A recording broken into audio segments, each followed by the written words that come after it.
I've got a few topics left to cover, starting with organic substances. We've been talking about different bonds and molecules. So, of course, there's a whole category of molecules that are called organic. Start writing. Right. Okay, so your basic definition of something that is organic. And if I tell you something's organic, what does that make you think of anyway? Okay, whole foods, natural, plants. Okay, very good. Organic things relate to living things. They are derived from plants and animals, and they contain carbon. It doesn't mean everything that contains carbon is organic, but if these two categories are satisfied, then it's organic. An example that you maybe wouldn't think of would be like oil. What does oil come from? Dead dinosaurs, plants, animal matter under intense pressure, thousands of years. Okay, so that actually is something that is organic. We got four main types. We're going to talk about hydrocarbons, which we've kind of mentioned already, which clearly have what two elements? Water and carbon. Carbon and hydrogen. Substituted hydrocarbons, which are carbons, hydrogens, and maybe a couple other elements. Aromatic compounds. Aromatic's a good vocab word. Do you know what that means? What does it kind of sound like? Aromatic. Okay, air. Arrow. How about that? Aroma. These are smelly compounds. And polymers. And of course, there's a lot of overlap here. Some of these will, or a lot of these will all be polymers. Poly, meaning many, many mers, many repeated units. So we'll start with that one. Polymers are just, really large molecules with repeating units. Okay, so here's a polymer. Sort of. Barrel of monkeys, okay. It is a long chain of repeated units. So this would be like a monomer. And a monomer could be different things depending on what your polymer is. We'll show you some examples. We're going to talk about sort of the biological polymers in your body, proteins, carbs, lipids. Of course, there's many others. Synthetic means what? Man-made. Plastics, fibers, nylon, Teflon, neoprene, etc. are all polymers. It's my example of a polymer.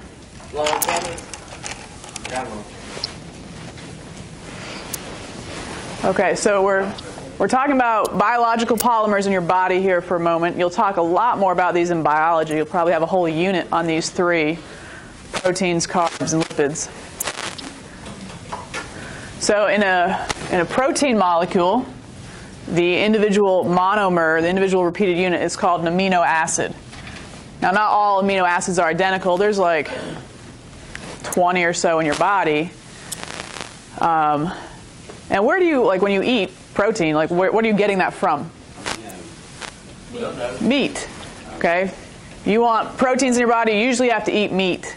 So if you're vegetarian, you got to be a little careful because it can be tricky to make sure you get all the amino acids your body needs from not eating meat. It can be done, but you got to be careful about it. Another thing I want to comment on proteins. In our body, a lot of proteins are enzymes. Those are catalysts, important in tissue building. An example is in your saliva you have a catalyst, an enzyme called salivase, and it immediately starts to digest your food even in your mouth before you even swallow it. And without catalysts and proteins or enzymes, a lot of functions in your body would just take so long to actually happen. You might die before they happen. So we need to speed up a lot of our bodily functions with enzymes. There's a protein molecule, huge. So something I want you to know for proteins is tissue building, like your muscles. You eat meat, build up your muscles. If you work out or something, you hear people drinking those protein shakes or making sure you're eating meat after you work out. All right, we got our carbs, carbohydrates. And of course, carbs provide us with energy. Carbs are sugars and starches. The individual monomer, again, of a carbohydrate would be a certain type of sugar. There's different types of sugars, glucose, fructose. Maybe you've heard of those. But you obviously know sugar gives you immediate energy. It's where your body would go to first for immediate energy. You play sports, you got a big competition the next day, you might want to have pasta dinner, do a little carb load if you're running a race, something like that. Get some carbs. So that's your immediate energy. This would be an individual sugar molecule of glucose.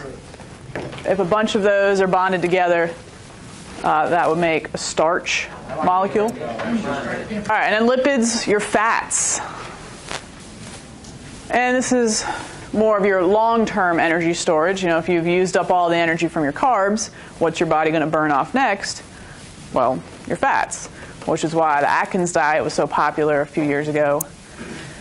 Do you know what the premise of the Atkins diet was? What do you not eat? You don't eat bread. Yeah, you don't eat bread and carbs. No breads, no pastas, no carbs. Because if your body doesn't have carbs to burn, then its next choice is, of course, fats. Last resort would be muscles, and that would be where you're starving to death. But you do need carbs for other reasons too, so it is, of course, somewhat to completely cut out carbs. But those are your big three. Proteins, carbs, and lipids, biological polymers in your body. You've got to eat them. You've got to have them. Here's some example of some lipids. Now we're going to get into specifically hydrocarbons. Hydrocarbons, okay, you got the idea. Hydrogen, carbon.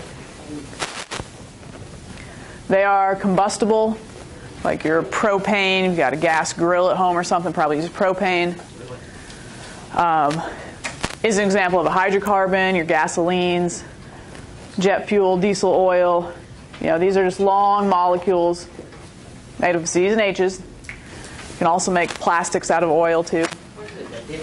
Okay, so we're about to do a little honor section specifically on hydrocarbons. Before I get into that, I do want to finish up inorganic too. Take a look at this picture, which may or may not be in your notes.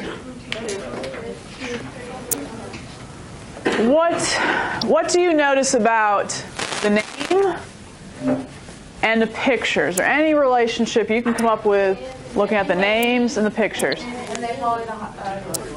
All right, lots of them are anes.